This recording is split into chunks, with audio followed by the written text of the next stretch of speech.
DreamWorks buried a Shrek cinematic universe deal that would have changed everything, and the reason they killed it is something they never wanted you to know. The contracts existed, the writers' rooms were running, the spin-off titles had been chosen, and in 2016, in a single board meeting that lasted under 3 hours, all of it disappeared. You were never supposed to hear this. Because the project that died wasn't just another Shrek sequel. It was a 5-film, multi-character animated shared universe that would have made Donkey and Puss in Boots into franchise anchors the size of Iron Man. And the reason they killed it has nothing to do with creative quality. Go back to 2010.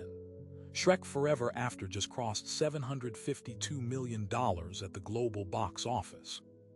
The franchise had earned over $2.9 billion combined, more than any animated series in history at that point. Jeffrey Katzenberg, the CEO who built DreamWorks Animation from the ground up, wasn't thinking about a 5th Shrek film. He was thinking bigger. Behind closed doors at the Glendale studio, his development team had spent 18 months building what internal documents called the Far, Far Away Extended Universe, a staggered release plan modeled on what Marvel was quietly assembling with its superhero properties. The idea was surgical. Puss in Boots gets a trilogy. Donkey gets a standalone road trip film. Fiona gets a prequel set before the original Shrek. And every film connects through overlapping storylines, shared supporting characters, and post-credit sequences that set up the next entry. This wasn't a pitch deck. This was a signed framework agreement. In early 2012, DreamWorks Animation locked in a deal with Netflix, then a company desperate for premium content, worth a reported $300 million over 5 years. Buried inside that deal was a provision for animated feature-length event films tied to existing DreamWorks franchises. Shrek was the crown jewel. According to trade reporting from Variety and The Hollywood Reporter in 2013, DreamWorks and Netflix had aligned on a phased rollout beginning with Puss in Boots, already in production as a standalone, and then expanding outward. Writers had been hired. Character Bibles had been written. The Donkey spin-off had an outline, a director's shortlist, and a working title, Donkey Alone. The deal was signed. The money was committed. The creative engine was running. And then quietly over the next 3 years, every single piece of it stopped moving. Here's where it gets complicated.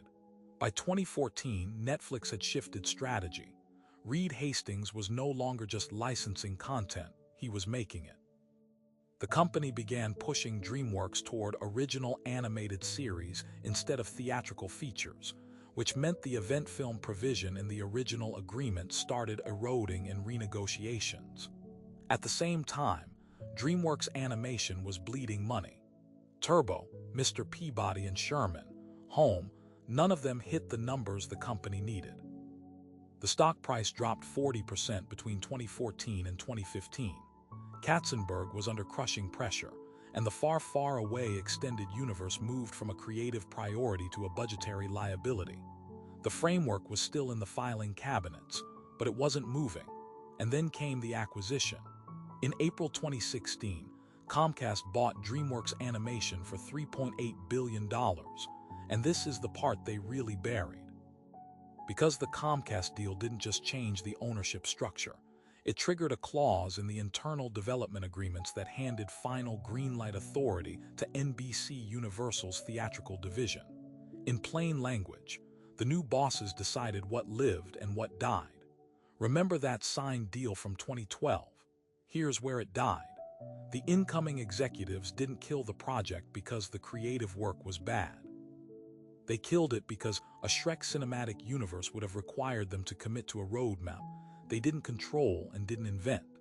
There's a term for what happened. It's called first-look rights reassignment, where a new parent company exercises the option to shelve any development project it inherited. Comcast exercised that option on the Far, Far Away extended universe within 8 months of closing the acquisition. But that's not even the part they really buried. The project wasn't killed because it was failing. It was killed because early tracking showed it would succeed. And a successful multi-film Shrek universe would have made Katzenberg's creative vision the defining force inside NBC Universal's new animation division. The incoming leadership didn't want to spend the next decade running someone else's franchise. They wanted to build their own. Think about what the last decade of animation would look like if that deal had survived. Puss in Boots: The Last Wish, which came out in 2022 and became one of the most critically acclaimed animated films in years, with $484 million at the global box office, wasn't a late triumph. It was a proof of concept that existed 12 years earlier in a writer's room that got shut down. Eddie Murphy would have been a franchise anchor, not a cameo in a reboot nobody asked for. The world of Far, Far Away would be as deep and mapped as the Marvel Cinematic Universe. Instead, it is a property that has been in reboot development since 2018 with nothing to show for it. The character Bibles for Donkey Alone and the Fiona prequel are still in the DreamWorks archives. Nobody has confirmed they were destroyed, which raises exactly one question. What else did Comcast bury when they bought that studio? Because Shrek wasn't the only franchise in those filing cabinets.